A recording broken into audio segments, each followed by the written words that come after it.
So when you come back, I'm Aditya, you are Chadit Face UAP, so welcome to one more video. आज के video में आप लोग everything that you need to know about ENTC class, Electronics and Telecommunication class. और आज के video में आपके साथ है आशी. Hi. So आप इनको जानते हो वो जानते हो क्या? नहीं भी जानते होगे तो she's आशी. She's also from COEP, third year. Ashi, give intro about yourself. Okay. Hi, I am Ashi Chajir. मैं COEP में ही हूँ. I am in third year. Thank God I am in third year. Pass हो गई मैं second year से in electronics and telecommunication ENTC branch. So guys, that was all about Ashi Chajir. तो इनका वीडियो चैनल है, मैंने description box में दे रखी है, जाके चेक कीजिए. बहुत मस्त व्लॉग बनाती है. टॉपिक ऑफ दिस वीडियो की एवरीथिंग अबाउट ENTC. ठीक है, तो बेसिकली ये कॉलेज की ब्रांच वाली सीरीज हम नए क्रिएट करने वाले हैं. तो पहली ब्रांच है ENTC, electronics and telecommunication engineering. ठीक है, तो कंप्यूटर ब्रांच में क्या रहता है, आशी का आपके एक्सपीरियंस कैसा था 2 साल का COEP हुआ है. ठीक है, हम अपनी 2 साल कैसे जाने वाले हैं, स्कोप, एक्सपेक्टेशन, एवरीथिंग इस वीडियो में जानने वाले हैं. So let's get started. So Ashi बताइए अब तक का आपका क्या एक्सपीरियंस था ENTC या COEP से?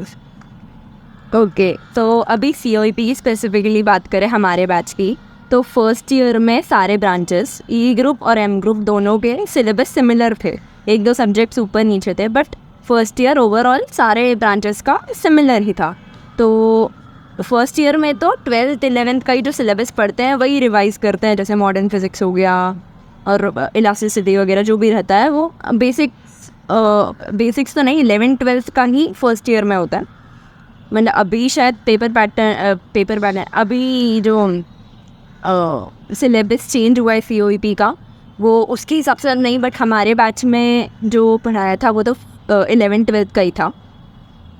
मतलब फर्स्ट ईयर बेसिकली कॉमन था फर्स्ट ईयर का. हाँ, फर्स्ट ईयर सारे ब्रांचेस के लिए सिमिलर सिलेबस ही था, सिमिलर सब्जेक्ट्स ही थे. तो ऐसा कुछ इलेक्ट्रॉनिक्स एंड टेलीकम्युनिकेशन स्पेसिफिक नहीं पढ़ा था हमने फर्स्ट ईयर में. सेकेंड ईयर में डेफिनेटली हम लोगों को था, थोड़ा कोर था, बहुत ज़्यादा कोर नहीं था, बट हाँ डेफिनेटली था. तो थर्ड सेमेस्टर में हम लोगों को 6 सब्जेक्ट्स थे. उनमें से जैसे ये इलेक्ट्रॉनिक्स एंड टेलीकम्युनिकेशन है, तो एक कम्युनिकेशन वाला पार्ट है, वो उसका बेसिक्स था. एक ACS करके सब्जेक्ट था, एनालॉग एंड कम्युनिकेशन सिस्टम्स. तो उसमें डिजिटल एनालॉग मतलब यही सब कुछ बताया था. अब बहुत ज़्यादा तो मेरे को आइडिया नहीं है, क्योंकि मैंने कैसे ऐसे सब्जेक्ट पास किया है वो मुझे ही पता है. एक रात पढ़ के सब्जेक्ट के नाम से लेके सब्जेक्ट की एंडिंग तक सब वो मैंने एक ही दिन में ख़त्म किया है, तो इतना तो आइडिया नहीं है. बट हाँ, ओवरऑल थोड़ा हल्का कोर है. सेकेंड ईयर में जाना है तुम लोग जा सकते हो, तुम्हारा अगर पर्सनल इंटरेस्ट है वगैरह वगैरह. बट हाँ, सबका थोड़ा एक मैथ सब्जेक्ट है, वो सारे 8वें सेमेस्टर में कॉमन है, वो तो रहता ही है सारे ही ब्रांचेस को, तो वो एक कॉमन चीज़. ओके, मतलब जो मेन कोर का सिलेबस है ENTC का वो स्टार्ट होगा आफ्टर थर्ड ईयर, मतलब अब से.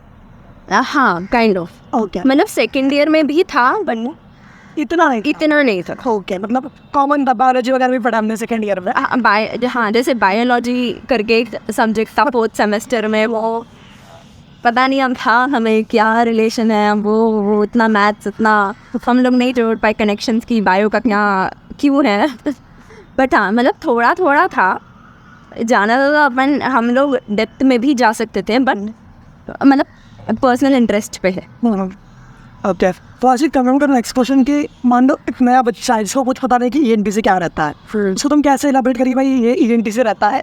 मैं कि जो अपन इमेजिन करते कि भाई कोई वर्ड है, वो ENTC मतलब एग्जैक्टली क्या है. तो जैसे ENTC की बात हुई है, सारे ब्रांचेस का मैं भी फ़िलहाल के लिए डिस्कस नहीं करूँगी, ENTC स्पेसिफिक है. तो जैसे हम लोगों को फोर्थ सेमेस्टर में सेकेंड सेमेस्टर में मतलब 2 प्रोजेक्ट्स बनाने थे, लाइक बनाने थे. मतलब ऐसे नहीं कि बाहर से ख़रीद के चिपका दिया, वो मतलब पता नहीं किया होगा तो, बट हमने तो नहीं किया. 2-3 सब्जेक्ट में प्रोजेक्ट बनाने थे, जिसमें थोड़ा हार्डवेयर से मतलब हार्डवेयर जानना पड़ेगा हर चीज़. जैसे ENTC में मेरे को कंप्यूटर का जेन्युइनली आइडिया नहीं है कि उन लोगों को कैसे था, बट हम लोगों को तो प्रोजेक्ट्स बनाने थे जो बोला गया था कि स्पेसिफिकली हार्डवेयर बनाओ, सॉफ्टवेयर मत बनाओ. सॉफ्टवेयर अलाउड नहीं है, सिर्फ हार्डवेयर चाहिए. तो हार्डवेयर से थोड़ा है connection, micro controller and application जो सबसे ज़्यादा इम्पोर्टेंट है फॉर दिस फोर्थ सेमेस्टर. तो उसका थोड़ा हमें सिखाया गया है, खुद सीखना था जो भी. बट हाँ, थोड़ा अभी जैसे कि कोई नया बंदा है तो मैं उसे बोलूँगी कि ENTC में अगर कोडिंग का तुम लोग बहुत सोच रहे हो कि कोडिंग सिखाएंगे वगैरह वगैरह, तुम लोगों को फिर से पर्सनली अगर खुद के लेवल पे सीखना है वो अलग चीज़ है, पर कॉलेज से तुम लोग ज़्यादा एक्सपेक्ट नहीं कर सकते कि कोडिंग सिखाएंगे। जैसे हमें था 4th सेमेस्टर में C था, एम्बेडेड C था, फिर ये माइक्रो कंट्रोलर थी और 2-3 असेंबली लैंग्वेज थी और 1-2 लैंग्वेज थी। बट अगेन वो तुम्हें 4th सेमेस्टर में एकदम से इतना सारा देंगे कि तुम सब ग्रास्प नहीं कर पाओगे। तो तुम्हारा अपने इस पे कि तुम लोग कितना ले पा रहे हो और तुम लोगों के लिए जो अच्छा है तुम वो सिलेक्ट करो। ऐसा नहीं कि जो सिखा रहे सभी कुछ ले रहे हैं सब में, क्योंकि सब तुम एक साथ सीख भी नहीं सकते। बाकी इलेक्ट्रॉनिक्स पार्ट, हाँ बेसिक आई वुड से कि ENTC is one of the toughest branch, क्योंकि मेरे लिए तो बहुत टफ जा रही है। I don't know about other branches कि उनका क्या हाल है, बट मेरे लिए पर्सनली बहुत ही ज़्यादा टफ जा रही है। और ये जो भी जिसने भी बोला कि इंजीनियरिंग बहुत ईजी है, मेरी खुद की मम्मी बोलती है, मैं बोलती हूँ कुछ भी मेरे सब स्कैम मत करो engineer. To be very frank, ये सेमेस्टर मेरा बिल्कुल अच्छा नहीं गया, बहुत ही मुश्किलों से मैंने ये सेमेस्टर पार किया है। और हाँ, तो थोड़ा पढ़ना तो पड़ेगा, मतलब वन डे वाली पढ़ाई वर्क करती है but at your own risk वाला है, तो हाँ पढ़ाई तो करनी पड़ेगी।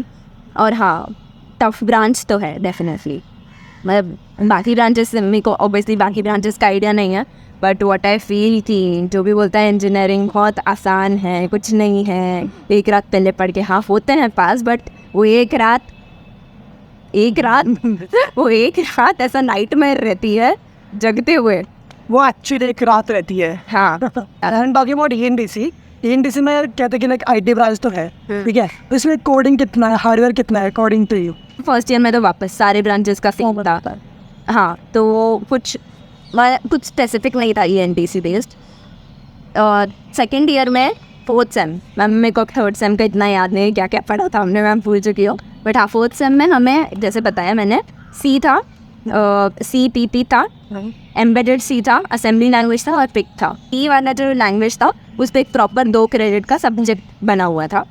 बाकी जो हार्डवेयर वाला पार्ट है उसमें थे सब्जेक्ट्स थे, एक सब्जेक्ट था हमें MCA micro controller and application, जिसमें हमें एक प्रोजेक्ट बनाना था, प्रेफरेबली हार्डवेयर, ज़्यादा हार्डवेयर यूज़ करके। एक ICA करके सब्जेक्ट था, इंटीग्रेटेड सर्किट एंड एप्लीकेशन, उसमें तो हाँ उसमें भी हार्डवेयर का ही बोला गया था, हार्डवेयर से ही बनाओ। मतलब प्रोजेक्ट्स में देखा जाए तो हार्डवेयर को थोड़ा ज़्यादा एम्फेसाइज करते हैं, क्योंकि कोडिंग तो एनी हाउ सभी लोग सीख रहे हैं, बीट एनी ब्रांच, तो वो कॉलेज वो दिमाग में रख के भी ये प्रोजेक्ट्स देता है। लाइक मतलब कोडिंग तो है सिलेबस में, बट सिर्फ आज स्पेसिफिक लेवल तक है, फिर कौन से कि तुम लोग को वेब डेवलपमेंट सिखाएंगे, जो ऐप डेवलपमेंट सिखाएंगे, apart the boundary of ENTC, ठीक है, कोडिंग है but it's up to a certain level के जितना नेसेसरी है प्रोग्रामिंग तक है फिर उतना कोडिंग है। तो coming to the next question की प्लेसमेंट कितना है, and integrating one more question की स्कोप कितना है after 2 years 3 years 4 years this branch में, तो placement and scope in ENTC। तो पहले प्लेसमेंट की बात करते हैं। सो प्लेसमेंट फिर से ये मेरे को इतना कुछ ज्ञान नहीं है, ये जो साइट पे डेटा अवेलेबल था उसके हिसाब से बता रही हूँ मैं। 13 लाख का एवरेज ENTC में है, मतलब आई गेस बाकी कॉलेजेस से कंपेयर किए तो ठीक है, मतलब अच्छा है ये जब एवरेज की बात करें तो। और हाईएस्ट इसमें दिया है अराउंड 40 LP है, तो वो भी मतलब ठीक है, अच्छा है काफ़ी। बाकी स्कोप के बारे में बात करेंगे तो ENTC अपकमिंग ब्रांच है, बट जो मैंने पढ़ा सुना पीयर्स से सुना है उनसे जाना है, मेरे को पता नहीं चला, बट आइडिया लगा है कि ENTC में है स्कोप है, जैसे CS का एकदम ऐसे बोल चाला है वैसे ही हाँ obviously after CS, but ENTC भी ग्रोइंग स्टेज पे है। वन मोर क्वेश्चन, जो सेड की तुम्हें ENTC में इंटरेस्ट नहीं है, मतलब था, तो on what basis you choose COAP ENTC? मेरा बहुत ही सिंपल फंडा था, 12th तक मेरे को आइडिया नहीं था मुझे क्या करना है, एंड हाँ जनरली नया आइडिया था, इसीलिए मैं इंजीनियरिंग भी कर रही हूँ।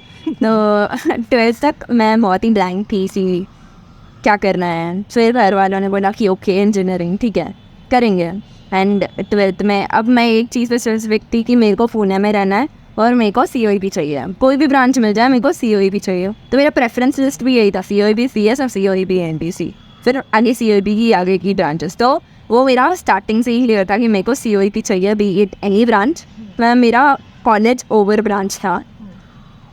इवन टुडे अगर आज भी मेरे को पूछोगे तो प्रोबेबली मैं यही बोलूँगी कि मैं COEP ENTC में ही जाऊँगी। हाँ, तो बहुत ही ईजी सा स्टोरी था, विदाउट एनी कॉम्प्लिकेशन। मेरे को पुणे में रहना है, मेरे को COEP चाहिए, full stop. Yeah. And one more question कि तक का you have made 2 years at COEP, ठीक है? तो अब तक are you satisfied with this college and this branch? हाँ, सेटिस्फाइड तो हूँ, मतलब ऑब्वियसली बहुत ज़्यादा एक्सपेक्टेशन लेके आते हैं, ये होगा वो होगा ये होगा, बट जैसे जैसे टाइम मतलब जाता है समझ में आता है कि ओके, मतलब everything works a certain way कि अपन एवरी डे हैपनिंग होगा, हर दिन कुछ फेस्ट है, हर दिन कुछ नया है, ऐसा नहीं होता। नॉर्मल कॉलेज जैसे, वेरी फन कॉलेज डेफिनेटली, अच्छे लोग हैं, अच्छा क्राउड है, हाँ अच्छा क्राउड है, फुल स्टॉप। आगे और कुछ अच्छा Faculties नहीं है। मैं उस पर कमेंट्स नहीं देना चाहती। अच्छा ये है क्या बोलते हैं, इंफ्रास्ट्रक्चर है बाहर से दिखने में। Boat club. हाँ, बोट क्लब है, कुछ काफ़ी यूनिक चीज़ है। बोट क्लब है, 2 अलग कैंपस है जो एक सबवे से जॉइंट होता है। हाँ, मतलब ओवरऑल मैं खुश हूँ क्योंकि मैंने अपना पुट इन किया था, एवरीथिंग जो भी था मेरे में बस एक एग्ज़ाम में लगा दिया, अब जो होना था हुआ, and I am very happy and satisfied with it. For free service with the college and the branch. And actually one more question कि आगे क्या plans है? Whether you want to go for placement or do you have any other दिमाग में क्या चल रहा है, आगे क्या करने का चाहिए? से एक चीज़ तो जैसे मैंने वीडियो में बहुत बार बोला कि मेरे को इंजीनियरिंग में जनरली कोई इंटरेस्ट नहीं, बट ऑन द कॉन्ट्ररी मैंने ऐसे कुछ रिजिड पर्टिकुलर प्लान सोचा भी नहीं है कि ये मेरे को परस्यू करना है, मेरे को इधर जाना है उधर जाना है। जो 12th में लगती है मुझसे काफ़ी हद तक अभी मैं वही सिचुएशन में अटकी हुई हूँ, बट हाँ अभी 2 साल है and there are many opportunities COEP में ही जहाँ से तुम खुद के इंटरेस्ट एक्सप्लोर कर सकते हो। सो या मतलब मैं उसी का वेट नहीं कर रही हूँ, बट अभी चल रहा है, everything is going side by side and nothing is fix. And हाँ एक चीज़ कि अभी जब सब कुछ हो गया है, the last thing is cap rounds. जब तुम कॉलेज का भरते हो कि प्रेफरेंस लिस्ट डालते हो, तो आई वुड से कि वो आराम से भरना। उसमें अगर गलती हो गई तो एग्ज़ाम से ज़्यादा रिग्रेट तो मैं इधर होगा कि ठीक है जो आना था जो होना था हो गया, बट मैंने इधर कैसे गलती कर सकता हूँ। एंड हाँ फैमिली से भी थोड़ा सा प्रेशर तो नहीं बोलेंगे, बट हाँ थोड़ा फैमिली की तरफ से भी कि नहीं CS लो ये कॉलेज वो कॉलेज, उनका भी सुनो। ऐसा नहीं कि उनको बस रिप्लाई करना है, उनका सुन के लो, ओके ये आपका पर्सपेक्टिव है, समझ आ गया मेरे को, बट अगर तुम लोगों का कुछ डिफरेंट पर्सपेक्टिव है तो हमें आप को समझाओ। ऐसा नहीं कि नहीं मेरा माय लाइफ माय रूल्स, और वो भी अपना एक्सपीरियंस से बोल रहा है, तो उनका भी सुन के लो and convince your point to them, और वो समझेंगे अगर तुम्हारा कुछ वैलिड पॉइंट रहेगा। एंड एक लास्ट चीज़, उनका भी पॉइंट ऑफ व्यू समझ के लेना है, keep that into account when you choose the college and branch. बाकी तो all the best for your results. अब होना था हो गया, अच्छा ही होगा अब जो है। All the best, see you all in COEP मिलते हैं। So guys, that was our fun about the video of Ashi. तो बहुत डिमांडिंग वीडियो था, बहुत सालों से बन के रखे आज के साथ वीडियो चाहिए। फन बेसिक वाला वैसे वीडियो इसके भी ब्लॉग डाले, इसमें बहुत सारे बेसिक फिलिंग दे रखी है। अलॉन्ग विद दैट हैंडल है तुम्हारा, हैंडल का नाम क्या है? आशी छाजेर, आशी छाजेर, ओके। डबल ASHI मान डालना free. Okay, so that was all about this video. Of कुछ help मिली होगी if you find this video, and please don't forget to like this video. बाकी 7-11 video, I'm most All the best, चलो, bye bye.